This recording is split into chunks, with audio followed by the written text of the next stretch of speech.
Could you walk us through maybe like a 5-10 minute kind of intro, or however long it takes to just kind of like establish the main concepts here? Yeah, so a really good analogy to like what Kubernetes does is very similar to like what a manager would do at like a tech company. So like let's say you have a bunch of different like work that you need to get done. So you hire like workers to like accomplish that goal. You'd have some workers that are very really good at like a specific type of like math, and other ones that are really good at like analysis of that math or data.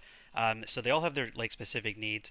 Uh, and if like one of them like calls out sick, like one of your servers goes offline, then your manager can Mm. reschedule that work to somebody else.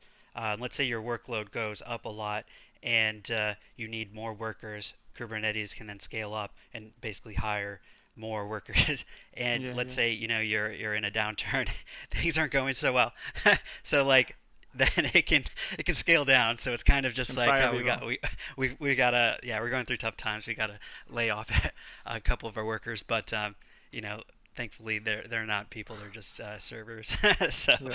uh, No it severance gets pay. yeah, there's no severance pay, but so that's like one of the benefits that you get right off the bat. Got it. And but One of the yeah, go ahead. And one of the other benefits as well is like, if you use like Kubernetes, like, setting up cloud infrastructure is like, enough of like a headache. But if you wanted to use, and this is like very common with a lot of like companies, especially bigger companies, everyone is setting up like, not just like one region, not just one cloud provider, so multiple regions like AWS, GCP, maybe Azure, maybe something else as well. And if you had to set up all of the work to get your cloud infrastructure working for that same app, like for each of those cloud providers without something like Kubernetes, then you would have like an enormous amount of work to do because they all have their like intricacies, special like language stuff like cloud formation and things like that on AWS.